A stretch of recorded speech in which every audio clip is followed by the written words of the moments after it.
Hey, what's up, guys? It's Bunny. I'm back again for a video.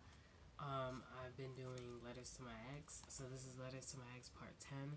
I hope the Bunny Gang has been enjoying my videos. The only reason why I've been consistently doing these particular videos is because right now, since I'm already doing this series and I already started it, and most people have already watched some of these videos, so they already know what's going on in the book, I figured why not finish it.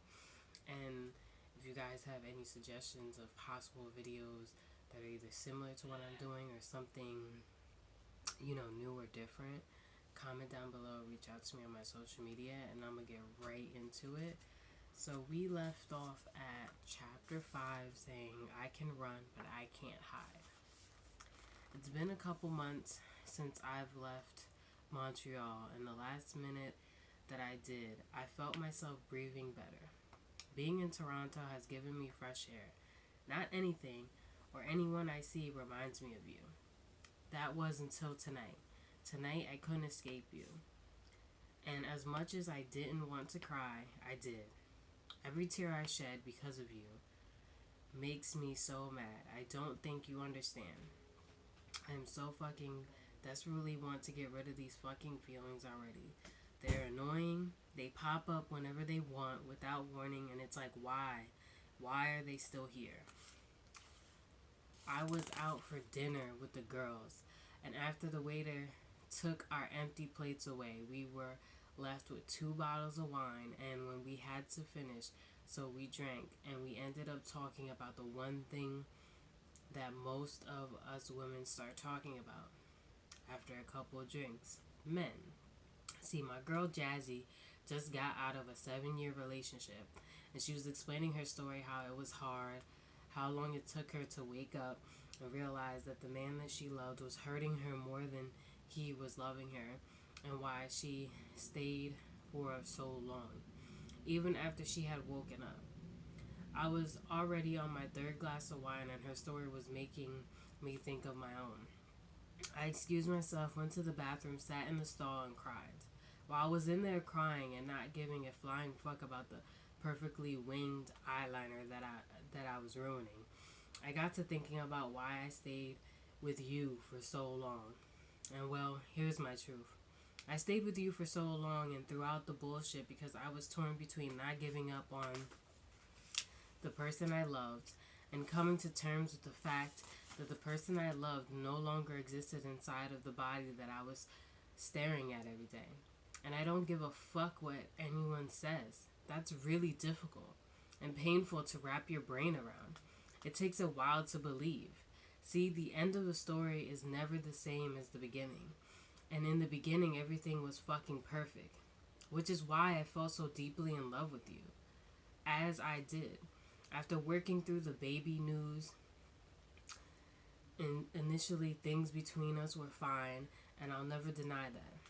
You were really putting in the effort, doing everything that you were supposed to be doing to gain my trust again, to show me that you loved me and that I was where you truly wanted to be. And that's why I gave you back my trust. And then after 6 months before I found those disgusting messages in your phone, shit started to change for the worst. You started to change for the worst. You started behaving so differently towards me that I didn't recognize you anymore. You were horrible, mean one day, then extra nice the next. You would say the most fucked up things to me one day and then apologize from the bottom of your heart the next.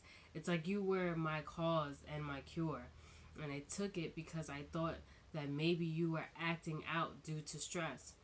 You had already confided in me so many times that you weren't ready to be a father. So I thought to myself that maybe this new life being born into your world was causing you to seriously panic. I tried to empathize with you as best as I knew how. You were also trying to save money to start your own tattoo shop, or so I thought was the case at the time, and I knew that was stressing you out too. So I came up with the idea that could set up a chair in a little station in our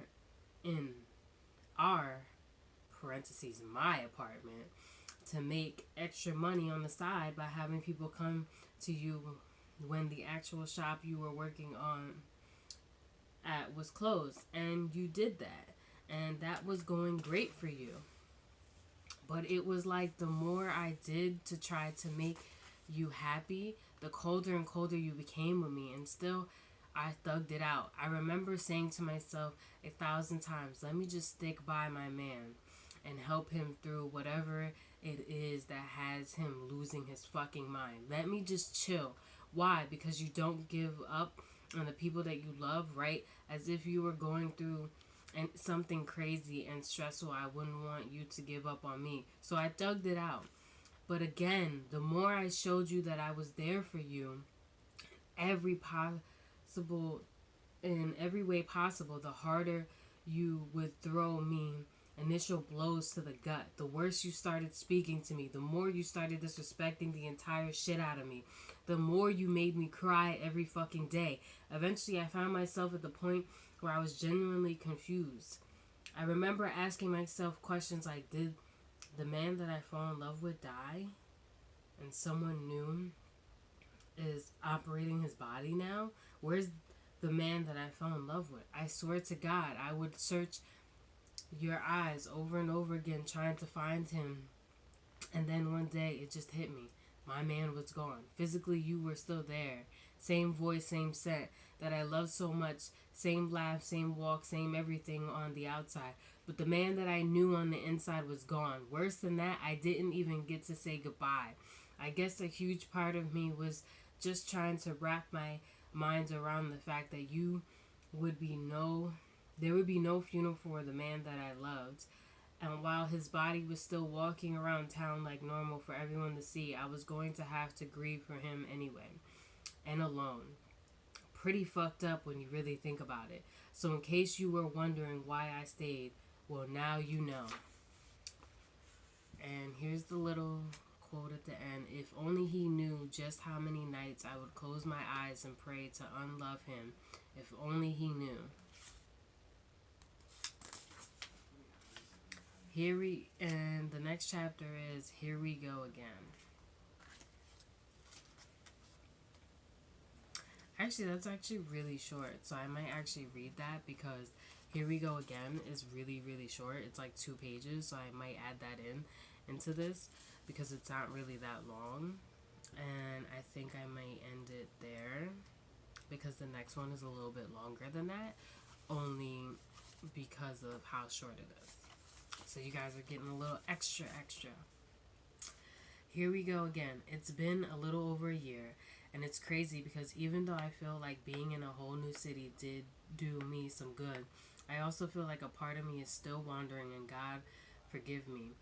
But I still can't help but blame you. I don't know how to go off this anger. I've been doing the whole take time out for myself thing for the last year.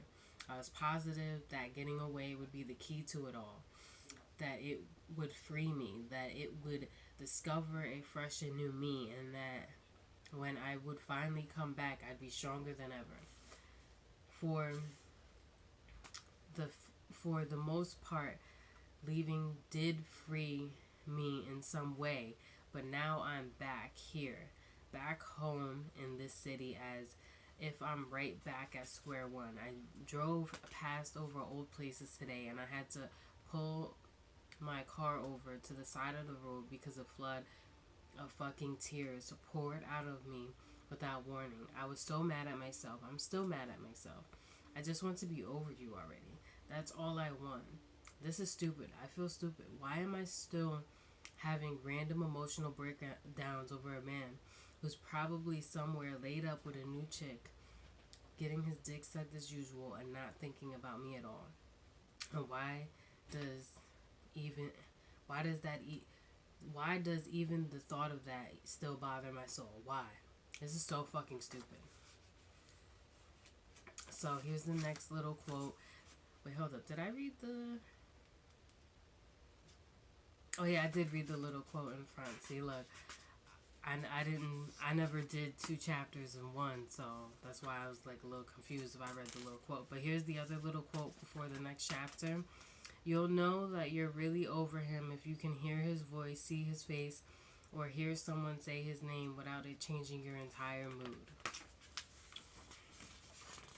And the next chapter is Desperate Times, Desperate Measures, and that is chapter 7. So I hope you guys are ready for that next segment. I'm going to give my little clip of what I think about what I just read.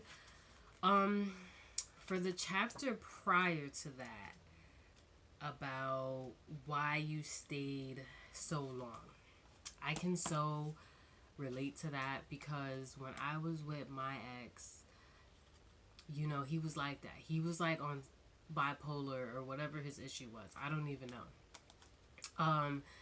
One minute he would be really nice and be like, baby, I love you, and baby, I need you, and baby this and baby that and whatever.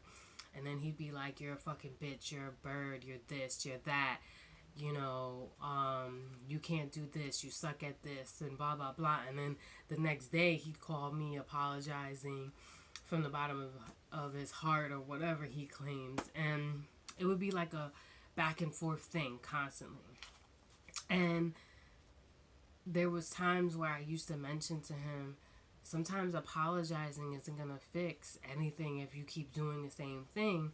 And then he put in his psycho mind that, oh, maybe I shouldn't apologize. And then it was like, well, that's not what I meant. I just meant, I mean, I'm pretty sure you guys get what I mean. I just meant the fact that if you're going to apologize for something, usually you apologize for it and you try to never do it again because you saw the effect that it took on the person that you supposedly claim that you care about. But if you keep doing it, one or two things is going on. Either one, the person that's doing the damage to you either never really cared about how you felt or at all, or two, they don't respect you, so they see no purpose in taking in what you're saying and stopping themselves from doing whatever it is that's hurting your feelings because they don't see how it could hurt your feelings. So I can definitely relate to that.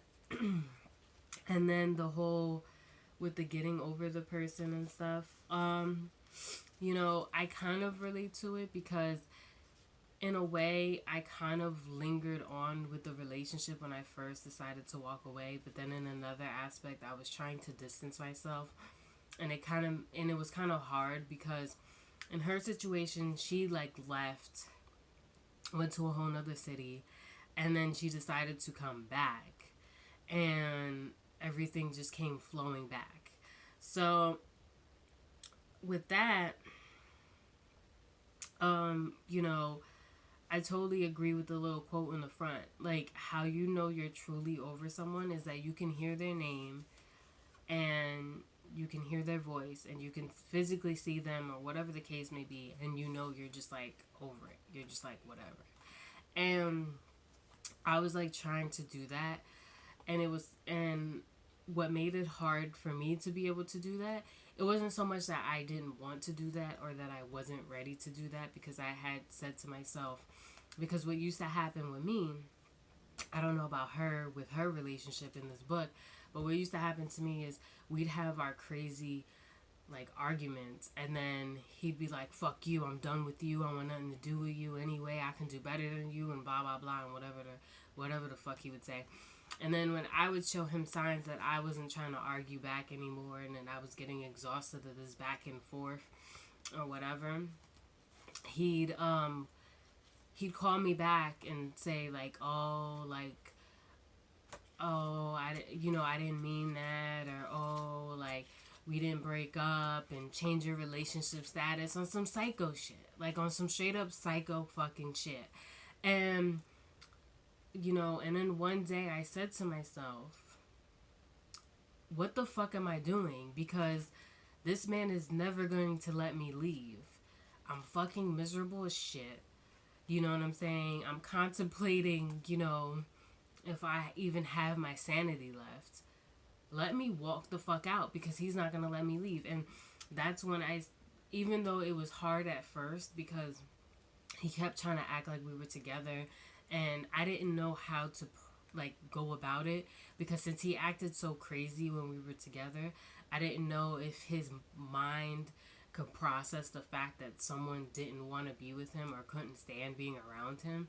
So I kind of tried to do it the nice way for him to like ease his feelings, because he doesn't seem like he knows how to process emotions like a normal adult. He doesn't seem like he's like capable of that. So I tried to be nice about it, and it kind of backfired on me, because he was still like acting like we were together, and it was almost hindering me from being able to move on and possibly be with someone that could treat me better and be better for me and all these other things, because I was dealing with his bullshit. So with that being said, that's all I really have to add to it. If anybody's going through a breakup or has been through a breakup that's similar to this, or anything close to this, or just a bad breakup in general, you know where I'm coming from, or where she's coming from, and if you have anything to add, or you know, or you have a similar situation that you want to talk about, comment down below. Reach out to me on my social media. Also, if you have any suggestions of any possible videos you want me to record that are either similar to the videos that I'm already recording as of now, or anything new, comment down below. Reach out to me on my social media. I have nothing else to add. I'm Bunny. I hope the Bunny Gang enjoyed. Like I always say, don't forget to comment, like, share, and subscribe, and I'll see you next time. Bye.